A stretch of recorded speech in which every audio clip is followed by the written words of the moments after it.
I'm a 32-year-old man. Well, I guess was engaged to Clara, who's 30.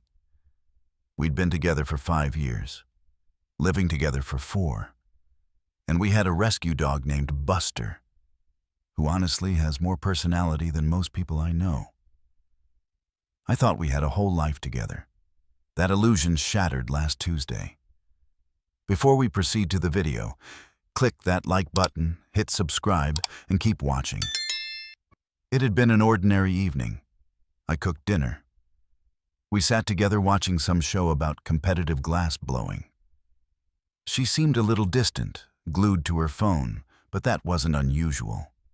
Clara lived her life through a carefully curated Instagram feed. Every meal, every outing, every vaguely inspirational sunset had to be documented. I'm a private person, and it had always been a point of contention. But relationships are about compromise, right? Around 11 p.m., I was getting ready for bed while she was still on the couch, furiously tapping away on her phone. I kissed the top of her head and told her I was turning in. She just grunted. I fell asleep to the faint, rhythmic sound of her typing. At around 2 a.m., I woke up for a glass of water. The living room light was still on, but Clara was gone. A chill of unease crept up my spine. Her bedroom was empty. Her car keys were missing, along with her work bag and the suitcase from the top of the closet. My heart began pounding. I grabbed my phone to call her, but then I saw the notification. Clara had posted an Instagram story, a picture of her clinking champagne glasses with a man I'd never seen before. He had his arm slung around her shoulder, grinning smugly. They were in some dimly lit, upscale bar. The caption was what really twisted the knife. Some boys never become men. Trading up. She tagged him. Let's call him Liam. The shock was so intense my vision tunneled and my ears roared with the sound of my own blood. 5 years. Ended via an Instagram story. I clicked on Liam's profile. It was public. He looked like the type who thought owning a boat was a personality trait. Lots of photos in branded polos, holding up fish he'd caught, smiling with a blindingly white set of veneers. Then I saw it. The third photo on his feed. A professional maternity shoot. A radiant, pregnant woman cradling her belly as Liam kissed her forehead. The caption read, "Can't wait to meet our little princess. My amazing wife Sarah is a champion. Handhart family, handhart blessed, #girldad." It was posted 3 weeks ago. I didn't feel rage or even sadness. I felt a cold, surgical clarity, as if the thought had been placed in my head from above. This is a problem with a solution. I didn't call or text Clara. I didn't break anything.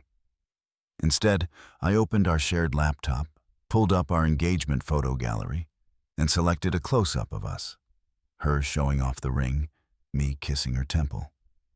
It was the one her mother had framed on her mantelpiece. I posted it on my own rarely used Instagram account with a simple caption. "Congratulations." I tagged Clara. I tagged Liam. And, after finding her public profile, I tagged Sarah. Then I put my phone down, poured myself a glass of water, and sat on the kitchen floor with Buster resting his head on my knee. It took less than a minute for the notifications to start, first from Clara, then from Liam, then calls from both. I ignored them. Clara's iPad lit up with a flood of messages from friends, family, and mutual acquaintances, all connecting the dots in real time.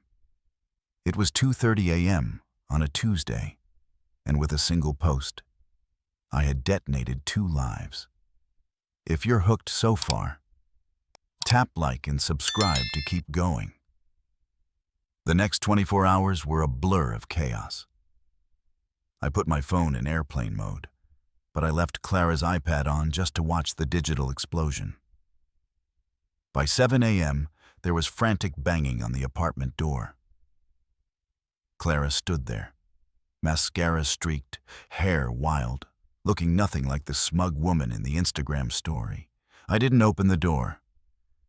Through the peephole, I watched her scream that I was a psycho and then take a call from her mother, spinning lies about Liam being just a friend and me being insane. Later, I got 2 emails. One from Clara calling me a monster and a sociopath, and another from a high-powered lawyer representing Liam's family. A cease and desist. They accused me of harassment, defamation, and intentional infliction of emotional distress, demanding I take down the post immediately. It was a scare tactic, but nothing I posted was untrue. Still, it showed me their strategy. Paint me as the vindictive ex, while Clara played the victim. I called my own lawyer. He advised me to take down the post. Not because I was wrong, but because the screenshot had already done its work and I needed to look reasonable for what might come next. I deleted it. Then Clara texted to say she'd be coming tomorrow with a police escort to get her things, so I didn't try anything. The implication made my blood run cold, but not hot. I stayed calm and texted back a single word. Okay. Then I spent the night going through our lease. I found a clause on property abandonment that gave me the edge. By Saturday morning, I'd had the locks changed and emailed our landlord with evidence that Clara had vacated and forfeited her rights. When she arrived with the police and Liam waiting smugly in his Range Rover, I calmly explained the legal situation to the officers. They confirmed it was a civil matter and told her she'd need to go to court. I handed her 2 boxes of essentials I'd packed and told her the rest would be in storage, to be retrieved at her expense. Liam tried to chime in, and I congratulated him, loudly, on the baby. His face froze. Clara looked ready to explode. They left in silence except for her parting shriek that I'd regret this. The legal battles that followed were brutal. They tried to sue me for the value of her belongings, get me evicted, and bury me under threats. But my lawyer dismantled their claims one by one. The turning point came during Clara's deposition, where my lawyer calmly exposed her affair, her use of our joint account to fund it, and the fact that Liam's wife had been 9 months pregnant at the time. Clara crumbled. The next day, we settled. She dropped all claims, signed away her rights to the apartment, and I agreed not to countersue for the money she'd spent on Liam. I sold most of her stored belongings, paid off the unit, and donated the rest. Liam's marriage ended in a vicious divorce. From what I've heard, Sarah destroyed him in court. His social media is private now. The Range Rover gone. Clara and Liam are still together. Miserable from the looks of it. I see her sometimes. Smaller, brittle, without her old glow. We never make eye contact. As for me, the apartment is redecorated and truly mine. Buster is happy and sleeps on the bed most nights. I'm not completely healed. There are scars, trust issues, and moments of anger. But a few weeks ago, at the dog park, I met someone named Anne. We're getting coffee next week. I'm not expecting a grand romance, but for the first time in a long time, I feel something I thought was gone for good. Hope.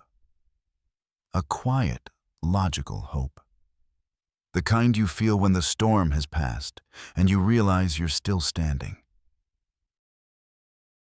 You know, this whole story really makes you think about how people reveal their true character when they think you have no power. What I respect most here isn't the revenge, though let's be honest, it was executed with military precision. It's the restraint. The main character didn't scream, didn't break things, didn't sink to their level. They just used the truth timing, and a calm demeanor to take control back. That's powerful. It's a reminder that dignity is often the sharpest weapon you can wield. And at the end of the day, walking away with your peace and your dog is the real win. If you enjoyed this story, make sure to give it a like, hit that subscribe button, and ring the bell so you don't miss the next one. And I want to hear from you. Drop a comment below.